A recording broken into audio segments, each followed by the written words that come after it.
मासिक धर्म कोई बंदिश नहीं,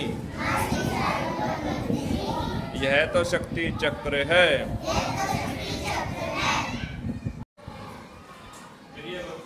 आज का विषय अति संवेदनशील विषय है। भारतवर्ष या आप लोग जैसे छोटी किशोरिया में 10 वर्ष से 19 वर्ष तक की अवस्था किशोर अवस्था कहा जाता है। इस अवस्था में हमारे शरीर में अनेक परिवर्तन होते हैं। इन परिवर्तनों में सबसे ज्यादा परिवर्तन रहते हैं, जैसे उनकी आवाज का बदलाव होना, स्वभाव का चिड़चिड़ा होना, लंबाई बढ़ना और आंखों में और या अन्य शरीर के किसी भी अंग पर बालों का होना। और इसके साथ साथ एक प्राकृतिक प्रक्रिया है जिसमें अमाशय, हमारे शरीर का आंतरिक हिस्सा अमाशय और योनि के द्वारा रक्त का स्राव बहना। महीने में रक्त का स्राव बहना में मासिक धर्म चक्र कहलाता है। कौन सा चक्र? मासिक धर्म चक्र। मासिक धर्म चक्र जो कहलाता है कि 1 वर्ष 1 महीना, मासिक का मतलब होता है मास महीना। और इसमें कितने दिन होते हैं? 28 दिन। कितने दिन होते हैं? 28 दिन। और इसमें 5 दिन देखो, 28 दिन ये हमने लिए सफेद, और ये क्या से लिए हैं? लाल कलर से, रेड कलर से। इन दिनों में 5 दिन, कितने दिन? 5 दिन हमारे लड़कों के शरीर से 5 दिन रक्त का स्राव होता है। इसे 5 दिन का हमने चिन्हित किया है कि ये 5 दिन है। और ये जैसे ही हमारे शरीर में परिवर्तन होता है तो उसके साथ साथ हमारे परिवार की कुछ बंदिशें हम पर लागू लगती हैं कि आपको अब घर से बाहर नहीं जाना, ज़्यादा खेलकूद नहीं करनी, सामाजिक समारोह में भाग नहीं लेना, या फिर हमें खाना नहीं बनाना, पूजा नहीं करनी। इन दिनों को कई माँ बाप अशुभ दिन मानते हैं, लेकिन वे अपनी रूढ़िवादी विचारधारा को तोड़ नहीं पाते। लेकिन हमें उन्हें समझाना है कि यह एक शारीरिक प्रक्रिया है। क्या है? शारीरिक प्रक्रिया हमारे शरीर के अंदर गुजरती रहती है। और जैसे ही इसके साथ साथ कई माता पिता भारत में कई स्थानों पर, जैसे राजस्थान और हिमाचल के, जैसे लड़कियों छोटे लड़कियां 9 साल 10 साल की लड़कियों में भी ये प्रक्रिया होने लगी है महामारी की। और वे अपने बच्चों को क्या करते हैं? घर से बाहर उनको सुला देते हैं। रात को सुबह और दिन में 5 दिन अलग अलग उनसे खाना खाने के लिए दिया जाता है। और उससे न कोई बातचीत होती है, न बच्चों से संबंध रखते हैं। उस अवस्था में बच्चे क्या करते हैं? घबरा जाते हैं ना? घबराते हैं या नहीं घबराते? उसी तरह अगर हमारे शरीर के बाहरी हिस्से में अगर चोट लग जाए तो उनका स्राव होता है, क्या करते हैं? घबराते हैं या नहीं घबराते? और उसी तरह अगर हमारे शरीर के आंतरिक हिस्सों से अगर खून का स्राव हो और हमें उसके बारे में जानकारी न हो तो कैसा महसूस होगा? बताओ। डरावना महसूस होगा ना? घबरा जाओगे ना? घबराओगे या नहीं घबराओगे? लेकिन हमें उसके प्रति क्या होना? जागरूक और सचेत होना है कि यह एक शारीरिक प्रक्रिया है और यह हर महीने होगी, प्रति मास होगी। और वो कितने दिन तक होती है? 5 दिन तक। इस प्रक्रिया पहले मनुष्य या समाज को इसमें बटा हुआ है, पुरुष समाज और महिला समाज। पुरुष का समझ कहते थे कि औरतें अब क्या हो गई? अशुद्ध हो गई, गंदी हो गई, उनसे बात नहीं करना उस अवस्था में। लेकिन अब धीरे धीरे अवधारणाएं बदल रही हैं और अवधारणा को, पुरानी अवधारणा और वर्तना को तोड़ते हुए हमें जो आसमान की ओर उड़ना है, देखना है। लेकिन ये 28 मई का दिन जो चुना गया, 28 मई को मासिक धर्म संस्था दिवस को चुना गया। इसके पीछे भी थोड़ा इतिहास है कि जर्मनी देश की वॉस यूनाइटेड संस्था, जिन्हें 2013 में लड़कियों के लिए बहुत महत्वपूर्ण कार्य किए, उनके साथ साथ यूनाइटेड संघ द्वारा 28 मई 2014 को मासिक धर्म संस्था दिवस मनाने की घोषणा की गई, जिसमें सभी लड़कियां अपने आप को स्वतंत्र महसूस करने लगी और मानवाधिकारों का मतलब मानवाधिकारों की समानता का भाव में आ गया।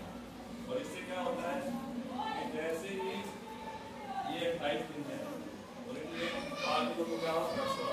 और कुछ बच्चियां क्या होती है, जैसे ये घटना घटती है तो क्या होती है?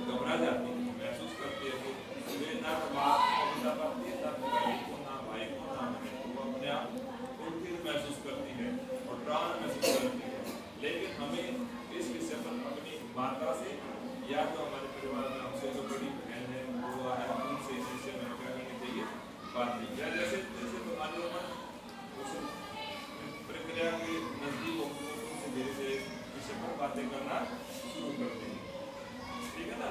और जैसे ही रक्तस्राव होता है तो क्या होता है, हमें उसको क्या करना चाहिए, उसको रोकना चाहिए। जैसे हमारे यहाँ पर लगा क्या करना चाहिए, हमें उसको पट्टी बांधनी चाहिए ना, पट्टी बांध देना। और इसी तरह अगर हमारे शरीर के आंतरिक हिस्सों से अगर रक्तस्राव होगा हम उसको यूं ही कहना चाहिए। ऐसे ही मैंने क्या होगा, हमें शर्मिंदगी महसूस होती है, सारे कपड़े खराब होते हैं। और उसके लिए क्या किया, हमें सैनिटरी पैड, कौन से पैड, सैनिटरी पैड इस्तेमाल करने चाहिए जो आप मार्केट में हाइजीनिक जैसे बेस्ट होगा, स्टेपली होगा, मिलते हैं ना। आपने देखा होगा बड़ी बहनें या माता हमारी इसका प्रयोग करती है, या तो चुप कर करती है या फिर कोई करता कभी बच्चे।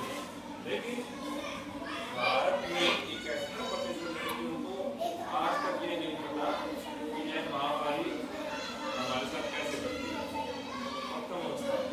उसके साथ साथ हमारा राज्य कौन सा है, हम किस राज्य में पढ़ते हैं, हरियाणा। कौन से राज्य में, हरियाणा। हरियाणा में शहरी क्षेत्रों से लड़कियों को 69% लड़कियों को पता है कि महामारी की शुरुआत होती है। और ग्रामीण क्षेत्र में 58.4% लड़कियों को पता है कि यह महामारी का हमें शुरुआत होती है। और इसके साथ साथ पूरे जीवन काल में महिलाएं 2100 दिन तक इस प्रक्रिया से गुजरती है। जैसे लड़कियों में धीरे धीरे महामारी आती है तो लड़कियां क्या करती है, स्कूल में आना पड़ा सकती है ना, इतना आ जाए तो उससे क्या पढ़ाई की बात होती है, बात होती है कि अगर तुम स्कूल में नहीं आओगे तो क्या होगा, शिक्षा का बाधित होगी ना। क्योंकि अगर हम उसको साफ सफाई रखें, पूर्ण ध्यान रखें तो हम अपने घरेलू कार्य, शैक्षिक कार्य और खेल को सभी कार्य समय पर करते हैं। और इसके साथ साथ सरकार ने क्या किया है, सरकार प्रति वर्ष हर रोज आप लोगों टीवी के माध्यम से, मोबाइल के माध्यम से, समाचार पत्रों के माध्यम से जागरूक कर रही है। और इसके साथ साथ एक रेड डॉट चैलेंज, कौन सा बोलो, red dot challenge. Red dot challenge का मतलब है कि जैसे हमारे हथेली के ऊपर हम लाल बिंदु लगाएंगे ना, और उस बिंदु के साथ अगर हम सेल्फी लेंगे और उसको अपने सोशल मीडिया पर प्रसारित करेंगे, जैसे सोशल मीडिया को कौन से हमारे WhatsApp, Facebook, YouTube, Twitter, Instagram है या नहीं है ना। अगर हम इन पर अपलोड करेंगे तो इससे पता चलता है कि हम इसके प्रति क्या है, जागरूक है, इसके प्रति क्या हम जागरूक है, हमें का आभास है और पता है। और जैसे ही अब एक फिल्म आई थी पैडमैन, कौन सी फिल्म आई थी, पैडमैन, जिसमें अभिनय किया था अक्षय कुमार ने। यह फिल्म एक व्यक्ति के पूरे जीवन काल पर आधारित है। वह व्यक्ति था तमिलनाडु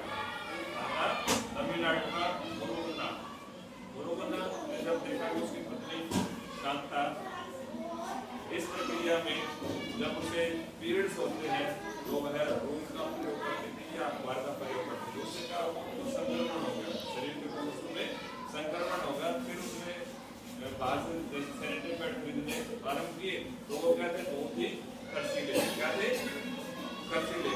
फिर उसने पूरे कार्यकाल में क्या किया अपने जीवन में कि सस्ते सैनिटरी पैड बनाने का तकनीक इजाद की, और उससे क्या हुआ, संपूर्ण भारतवर्ष में मासिक धर्म संस्था की क्रांति आ गई। अब बताओ, हमें अब जैसे ही हमारे मासिक धर्म घबराओगे या नहीं घबराओगे, नहीं घबराओगे ना। उसके विषय में हम किससे बातें करेंगे, अपनी मम्मी से, बहन से।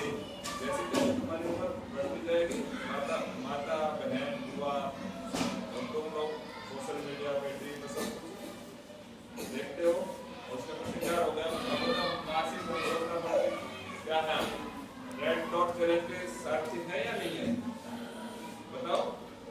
हम जागरूक होंगे या नहीं होंगे, है ना। हमें घबराना नहीं है और हमें जो सारी समस्या है इनका क्या करना है, निदान करना है धीरे धीरे। उनके प्रति हमें निदान कैसे होगा, हम इनके प्रति अगर जागरूक रहेंगे, सतर्क रहेंगे तो क्या होंगे, हम बिल्कुल समझते हमारे शारीरिक